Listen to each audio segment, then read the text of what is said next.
नमस्कार मंडळी, कसे आहात? मजेत ना? मी पण मजेत. तर मोटर चालू केली होती मैत्रिणींनो सकाळ सकाळ. वरच्या टाकीतलं पाणी संपलं होतं, तर त्यामुळं चालू केली. तर मग आता ती भरली. मग थोडंसं आता इथे शेवग्यामध्ये मी कोबी लावलेला आहे, तुम्हाला दाखवला नाही, मी दाखवते आता. त्याला महिना झाला मैत्रिणींनो, पाणीच नव्हतं. कांदे होते, कांद्यामध्ये शेवगा लावलेला आहे पा हे असं. आणि त्याच्यामध्ये हा कोबी लावला आहे. त्याच्यामध्ये गवत एवढं झालेलं की त्या गवतानी कोबी पण चांगला येऊन राहिला आणि त्याला रोग पडल्यासारखा झाला. हे पण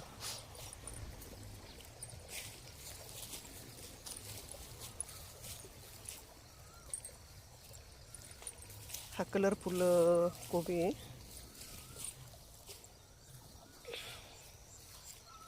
हा मी पहिल्यांदाच ट्राय केला आहे मैत्रिणींनो, पण त्याला जपायला नाही झालं कांद्याच्या चक्करमध्ये. आणि गवत झालं, त्याला पाणीच नाही भेटलं मैत्रिणींनो. महिना झाला त्याला पाणी नाही आहे. तुम्ही म्हणते ना महिनाभर कसं काय राहू शकतं, तर खरोखर महिना झाला. कारण आमचं काळा टिरा नाही, त्याच्यामुळे 15 दिवस तर चांगल्यापैकी चालतं.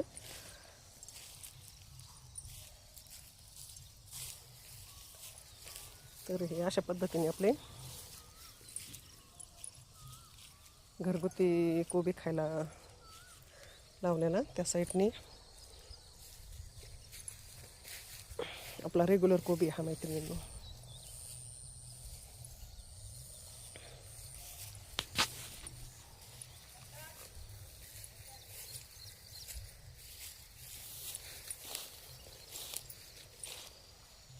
छान वाटतं ना मैत्रिणींनो. कोबी किती महाग आहे, स्वस्त आहे त्याच्यापेक्षा ते झाडं पाहत आणि इथून पुढं फ्लावर चालू झाली मैत्रिणींनो. आता मागं जेव्हा मी सुरुवातीला फ्लावर लावली होती जानेवारी फेब्रुवारीमध्ये, तर मैत्रिणींनो ती आत्तापर्यंत आता याचं जेवढं वय झाले तेवढ्या वयामध्ये ना त्याला फ्लावर येऊन बऱ्यापैकी मोठी झाली होती. कारण त्याची काळजी घेतली गेली, पाणी जवळ होतं, पाणी देण्यात गेलं त्याला.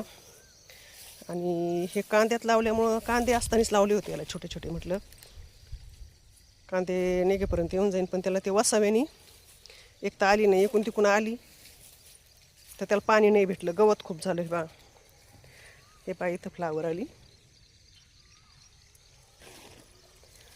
आणि फ्लावर आहे छोटे छोटे पडलेत त्या. कारण मागच्या वेळेस ना 2-2 किलोपर्यंत फ्लावर पडले होते, 2-2.5 किलोपर्यंत. तर कोणत्याही गोष्टीची आपण काळजी जर घेतली तर त्या गोष्टी अति छान येतात बघा. गवत एवढं झालं आहे ना मैत्रिणींनो, का विचारूच नका. हे पण आता शेत कसं तयार करावं हा प्रश्न आहे. तर आपण या दोन्ही लाईनना आता पाणी देऊन घेणार आहे. तर छान वाटते.